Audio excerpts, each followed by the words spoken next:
to share something with you. That might put me in a very negative light, yeah. Relationships are not my forte. See if someone grabbed up my wife or something, completely different ballgame. I'll walk away from here, and this has been like a therapy session.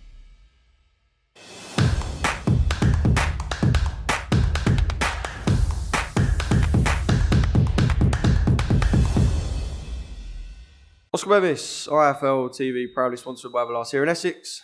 John Hedges joins me. How are you, mate? How's it going, Oscar? All good, mate? I'm good, mate. Good to see you. Just seen you do a little bit of sparring, obviously all in preparation for October the 29th. Just having a nice little move about in there with a couple of boys. Yeah, sparring Chris Luteke, done 6 with him straight off, and then a couple with Joel Bartel, a bit of body sparring. He's got brain scans coming up. Chris is a great fighter. I don't know if many people done their research on him, but he went to the World Championship, World Games, now which are. And he's don't think there's a fighter Chris ain't sparred. So if you want to know things about boxers, he's been in with everyone, mate. So he's good. It's good rounds. Guess we'll have a chat later then, me and him. Like I said, in preparation for October the 29th, and another date for yourself.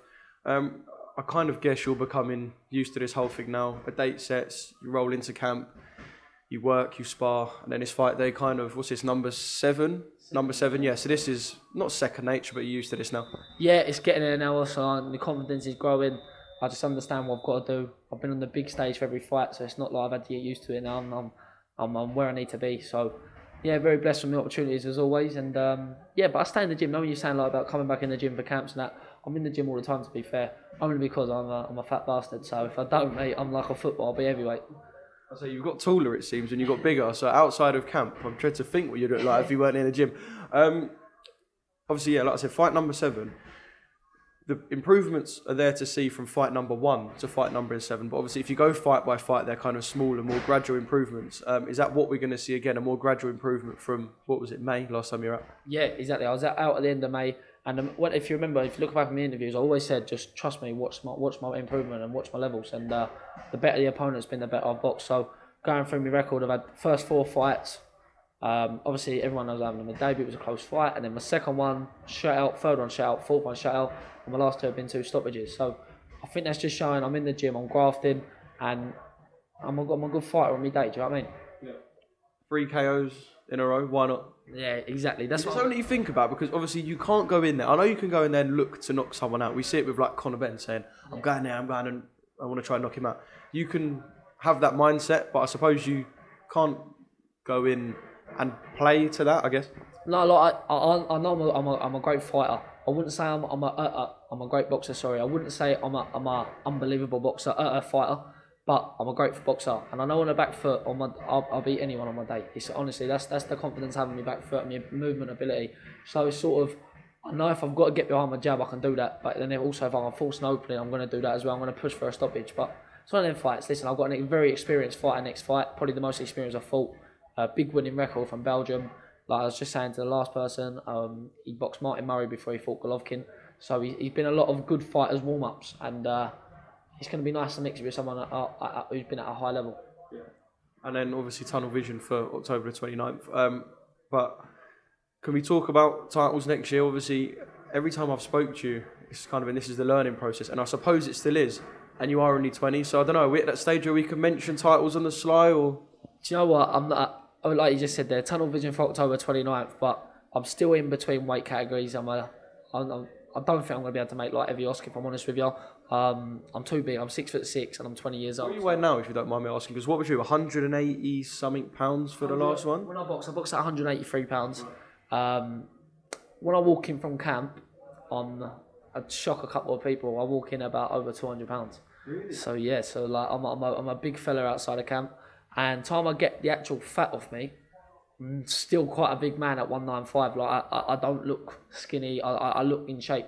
So coming down to 183 is a big jump for me, even then. And then to make obviously 175, make championship weight, it's another load of weight got to come off. So I'm not delusional where I'm at, but also I don't want to be in a fight weight drained at all, to be honest with you, when I know I'm going to fill out into a cruiserweight anyway. So the way I look at it, I've spoken to my management, if I can gradually move up, grab a kilo each fight, maybe box this one, I'd do it in kilograms because I'm amateur in it, but 83, then 84, then 85, slowly build up to that 89.2 cruiserweight, and then start looking at titles. That's where I'd be comfortable. I'm not in a rush. Yeah. I find it mad looking back at photos and videos from your debut. In terms of sight, you must find it mad, because I genuinely feel like I'm talking to a different person. The tripod's had to get higher every fucking interview. That's what happens when, like, I don't know, I didn't have my own mind or my own opinion. If someone told me you're doing that, I'd do it, mate. And I just listened to my coach. And not that he was in the wrong, but when you're in them positions at 18 years old, you kind of, COVID's happening. You're lucky to even be boxing when a lot of people can't even fight. So if someone says to you, can you make super middleweight, which I did at the time, I made under super middleweight. I was like, yep, no problem. And then would not eat for about a week and do terrible things that you should know 18-year-olds should have to do. And it showed on fight night. So I think I'm learning it. Everything's a learning process. And I'm understanding now that I'd rather be what people call a little bit smaller at the weight and be strong. Yeah, I can't wait for October 29th and see what it brings for you and Johnny as well, I've just spoke to. I want to talk about Joyce, obviously an S-Jam stablemate. One, what a fight. Two, what a man Joyce is, by the way. Is there nothing that man could not take, honestly? I think Wilder would have to line his head up on a block and stick one on his chin, and even then he might just blink it off, honestly. How... No, I can't even put it into words. You talk to me. Joyce is, what, 37? Is he 37? I'm a 20-year-old boy, and I swear to you, I've not developed that much in the last 3 years, so I don't know how he's doing it. And our development should be double his because of his age, but Joe's getting better. He's, in my opinion, he's the number 2 heavyweight. I think he beats Usyk now. It's a massive statement to say that Usyk is a great fighter, but that way he performed against Joseph Parker was unbelievable in my opinion, and just shows you what level he's at.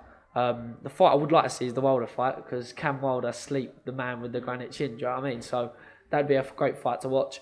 But Joe's a legend. He could be in part of my stable as well. He's a very nice man, proper down to earth, and he's unbelievable at what he does. He's truly the juggernaut. So yeah, fair play to Joe. I don't know if... I can't say kind of in terms of Joshua and Fury, because look, they're doing their own thing, and I suppose Tyson is kind of at the moment the people's champion, or the way it was seen, and it was Joshua previous when Tyson was out in the ring. Can you kind of see Joe as perhaps someone who should be the people's champion? He doesn't really talk smack. He stays offline, he keeps his head down, but every time he gets in the ring, he delivers. He kind of gives me that people champion vibe. Do you know what I mean? There's no messing about with Joe. It is what it is.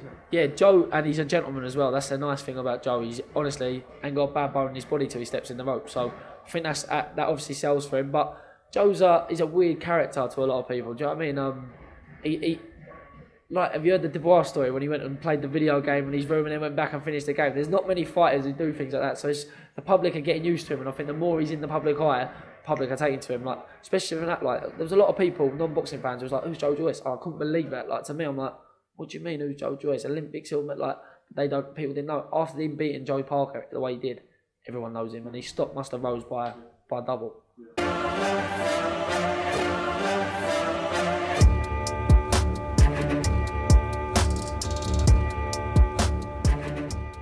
I'm going to share something with you that might put me in a very negative light, yeah. Relationships are not my forte. See if someone grabbed up my wife or something, completely different ballgame. I'll walk away from it, and this has been like a therapy session.